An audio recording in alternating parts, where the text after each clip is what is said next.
days until the NFL draft, and we know who's going number one, but we can certainly discuss the rest of the quarterbacks. Field Yates tells us what makes each of them different from the rest. Plus, the Eagles just keep stacking wideouts. So is that just for depth? Is this the start of something bigger brewing with A.J. Brown?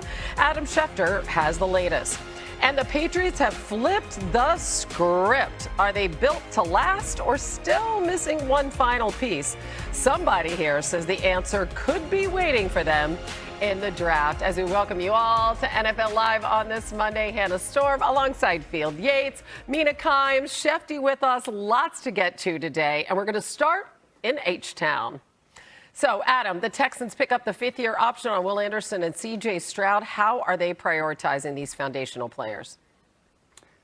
Well, Hannah, no surprise in picking up the fifth-year options. The first priority will be to re-sign Will Anderson to a hefty new extension that makes him one of the top-paid pass rushers in all of football. Last offseason was the deal of the pass rusher, and Will Anderson's expected to get a big new deal at some point this offseason before the season begins, to make him one of the highest paid players in the game. He is a priority. Once you get him done, you can move on to C.J. Stroud, who they also want to retain, who they also view as a big building block of their future. They get those two players in the same draft, and the plan is to keep them around in Houston. All right, Stroud's option worth $25.9 million. Will Anderson's worth $21.5. This is new on NFL Live. Texans GM Nick Caserio spoke earlier today about Stroud. Take a listen.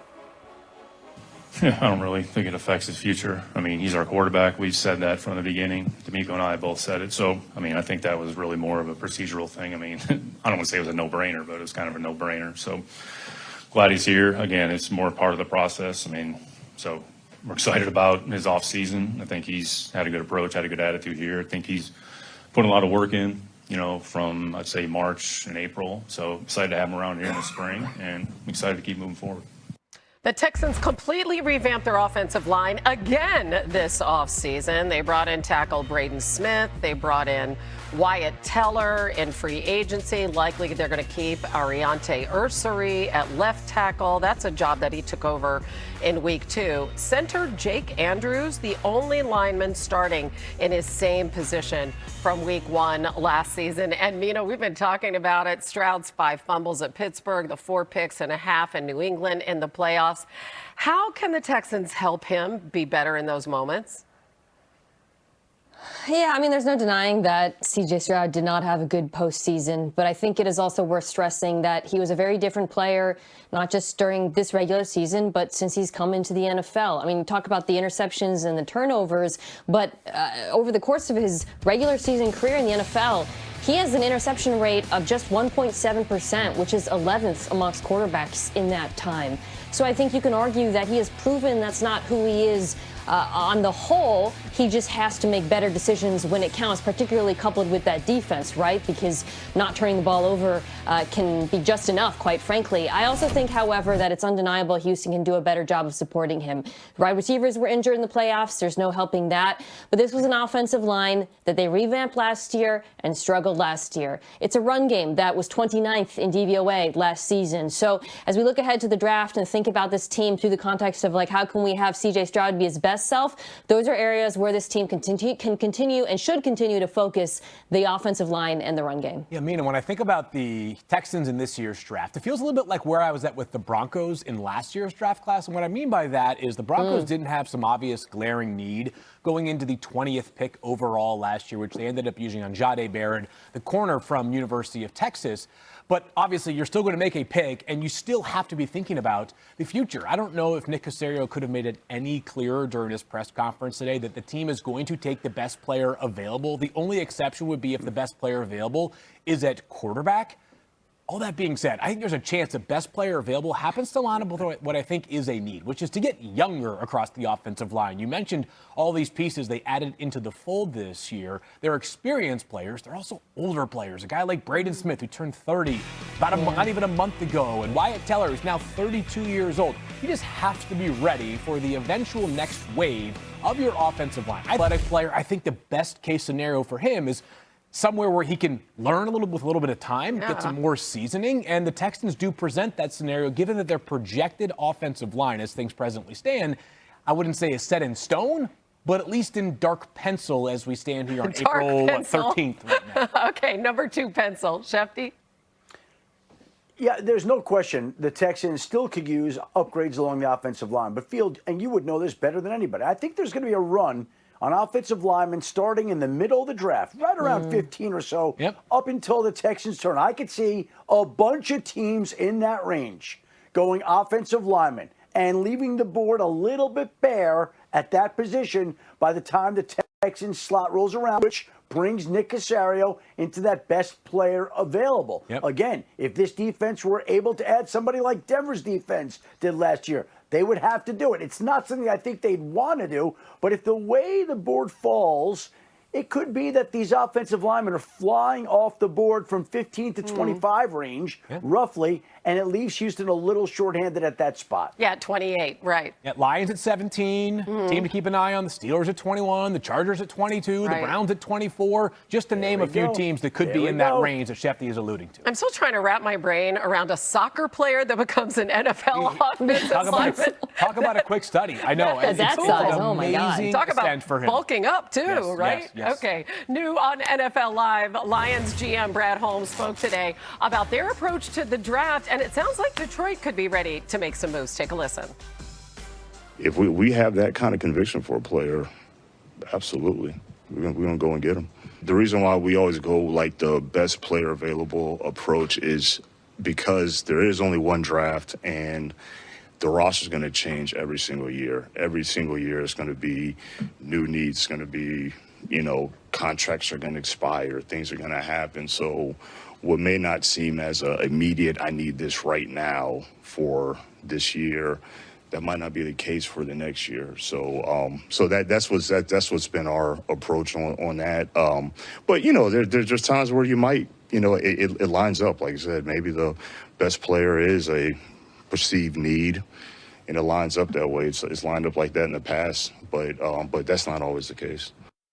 Please have a moment for Brad Holmes. Yeah, I mean, just absolutely. take a look at this. These are his picks in the first round since he took over in 2021.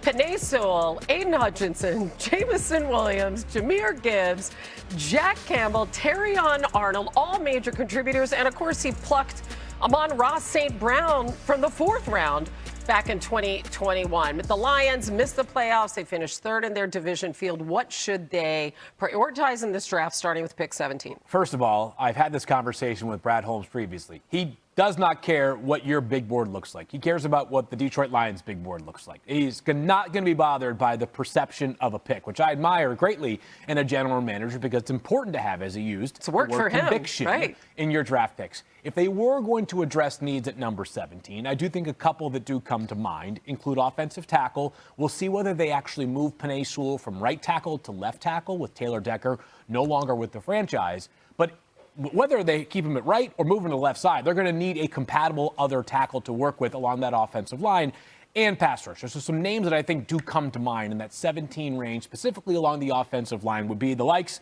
of Caden Proctor from Alabama, Monroe Freeling from University of Georgia, perhaps Spencer Fano gets down there from the University of Utah, Caleb Lomu from University of Utah. Shefty talked about that run. Perhaps the Lions are towards the front of the train of that offensive line run.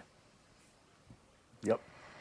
Yeah, the Lions, I agree completely with Field's assessment of their needs. Offensive line edge, to me, are the most glaring. And while Holmes does have a history of going best player available, he almost had the luxury of doing that in the Gibbs and Jack Campbell draft because of how good the offensive line was already at the time. That is not the case right now. Right tackle is a glaring need, and I would argue that need is magnified by the fact that they know their quarterback, Jared Goff, is at his best behind a strong offensive line. You can see that's true of any quarterback, but that's especially true for Jared Goff. I really believe that. He's not a mobile quarterback. And so, to me, I think the Lions have to look at this draft and have to consider, okay, we've got a tier of tackles we like. I think Field named a lot of really strong ones. What happens if 2 or 3 of them start coming off of the board early? Having done these mock drafts, on average, I'm having about 3-ish come before then. So I think for Detroit, it really comes down to your comfort level with sitting and waiting, knowing that it is such an important position for them to assess, also, or to add to. I just want to double back on something that you brought up, Field. Adam, what are the plans for Penei Sewell? I think he's going to be moving to left tackle. It certainly sounds like that's going to be the case there in Detroit. I think we all can operate under the assumption that Penei Sewell is going to be at left tackle, which now creates a need at right tackle for this upcoming draft. With Taylor Decker walking away from the organization, him not being back, there's a need at tackle. Penei Sewell goes over to left. We should plan on that happening, and we should plan on this team, I think, trying to identify the next right tackle in this draft. And this team doesn't always think the way that others do. It has taken players well ahead of where they've been projected in the past, and it's worked out exceedingly well for the Detroit Lions. With that group of offensive linemen available, we were talking about it with the Houston Texans. Yes, the Lions are right in the middle of that, and that's where you're, I think, going to see these offensive linemen start falling off the board, and I think people around the league believe the Lions will be in that market to take the lineman that they believe is best, and then you put him in at right tackle to play opposite left tackle Penei Sewell. Yeah, they have to do something. They ranked 31st in pass block win rate last year.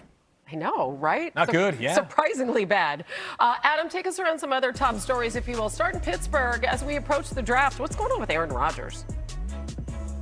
Hannah, 10 days away, and we still do not have an answer from Aaron Rodgers. Now, at the start of the offseason, the feeling around the league was it would be about 30 days before he gave an answer. Then it was mid-March before he gave an answer. And now we have the Steelers owner saying he expects an answer or hopes to have an answer by the draft. Draft is 10 days in, counting. We are getting close to potentially getting an Aaron Rodgers decision. Let's see if one finally comes in. Meanwhile, Travis Hunter is expected to have his snaps at the cornerback position increase dramatically this season. They are going to spike because the Jaguars lost Greg Newsome in free agency to the New York Giants. They are not planning to play him any less at wide receiver, but the spikes, the plays at cornerback will spike this year for Travis Hunter at the cornerback spot. And meanwhile, obviously a serious situation with Ruben Bain. Reports surfaced over the weekend that he had been involved in a fatal March 2024 auto accident where the passenger eventually passed away. This is something that teams have known about. He was cited for careless driving at the time. They've all looked into it. This did not surprise anybody across the league. They were well aware of that. And I think the feeling across the league is it won't impact Ruben Bain's draft stock. I still think people believe he'll be a top 12 or so pick. Mendoza's got the LinkedIn going. Take us to your top quarterbacks. What's the skill they should be putting on their resumes here? Yeah, Ty Simpson O'Hare is big on TikTok. He has good in-pocket creativity. Ty is a good athlete for the quarterback position. I like his ability to make something out of nothing when under duress. Alabama's offensive line this past season was not up to the usual standard for Alabama. Ty does a good job of manipulating defenders down the field with his shoulders, but does a good job also just navigating the pocket to keep defensive backs on their heel and get away for some edge rushers. You see Alabama use him on the move quite a bit as well. A testament to that overall mobility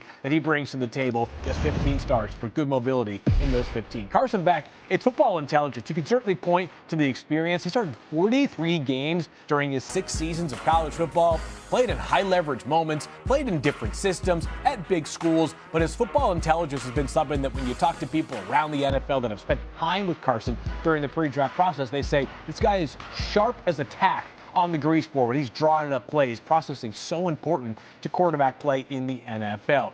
Garrett Nussmeier in a disappointing final season at LSU. It's his ability to throw with anticipation. You almost have to go back to the 2024 tape only when you're making the case for Nuss. He played with a better supporting cast, better offensive line with the likes of Will Campbell protecting him, more time and space to throw. This is a guy who's just an average athlete at best for the quarterback position, but he can certainly throw the football down the field with touch, accuracy, and anticipation. You give him time, you've got something to work with there. And finally, the wild card of this year's quarterback class is Cole Payton from North Dakota State, a one-year starter, played behind Cam Miller at North Dakota State.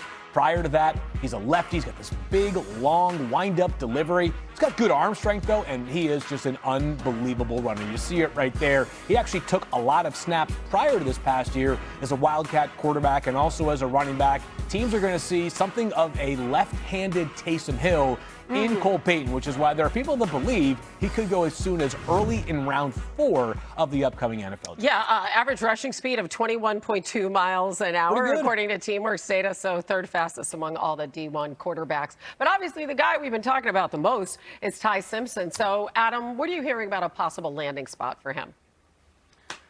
Hannah, that's one of the great intrigues of the first round of the draft next week and the second night. We'll see whether or not Ty Simpson goes in round 1. He's going to be in attendance in Pittsburgh, one of 16 prospects who will be attending the draft in Pittsburgh.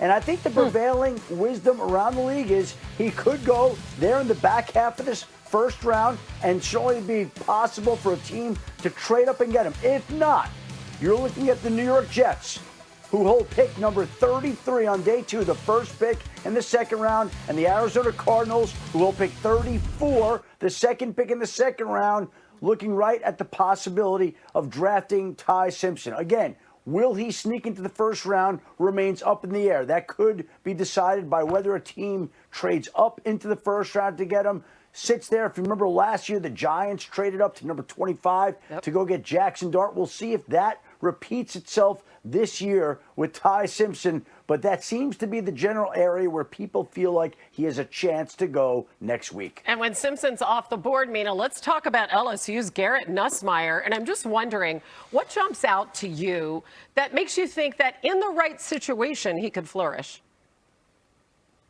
Yeah, my journey watching Nussmeier really echoed what Field described there. Started in 2025, didn't see it, went back to 2024, and I saw a lot of the traits that I think will make a team roll the dice on him. Reminded me a little bit of Baker Mayfield at times. You know, he has a live arm. He's really good throwing over the middle of the field. He was throwing with anticipation that year. I liked a lot of his throwing ability on the move as well. He is very undersized, similar to Simpson, and I do think that causes some concern or definitely limits his ceiling in the NFL to some degree. But I feel that he put enough on tape in 2024, before his injuries, that some team in the mid-round should be willing to take a risk. Yeah, and so much has to do with getting into the right situation. Yes. All right, Silicon, the Eagles gave up 2 picks to acquire Dontavian Wicks, the third new addition to that receiver room. They brought in Hollywood Brown, Elijah Moore. Last week, they traded a couple of picks to the Packers for Dontavian Wicks, who will join, obviously, A.J. Brown and Devontae Smith. So, Shefty, everybody's been asking this. Is there anything to read into this here with these wideout additions as it concerns A.J. Brown? And I think it's fair to wonder every time the Eagles add another wide receiver if they're just filling out that draft room in the event that they do have to move on from A.J. Brown. I think that obviously the Eagles still are open to dealing A.J. Brown. We'll see ultimately if they're able to get a deal done. Most people obviously know that the New England Patriots would be the team to watch here. I don't think we're going to see anything before the draft. I think this is a conversation and a topic that will wait until June 1st, and we'll see how it plays out. But again, every time Philadelphia adds another receiver, Hollywood Brown, Elijah Moore, and now last week trading for Dontavian Wicks from the Green Bay Packers and extending his contract by 1 year, it's fair to wonder if we've seen the last of A.J. Brown in Philadelphia. The other thing that has caught my attention this offseason, Shefty, is that every chance the Eagles have had to shut down the possibility of trading A.J. Brown, they haven't gotten there. They have not fully gotten there. It's been a different tone and tenor than we have seen from Howie Roseman and other players in the past. They have stopped short of saying, no, he will be a Philadelphia Eagle next year. And you mentioned the New England Patriots as a team to keep an eye on. Mike Vrabel did the sort of the reciprocal thing at the owners' meeting. He did not close the door on acquiring a player like A.J. Brown. I think pick 23 and the subsequent selections the Eagles make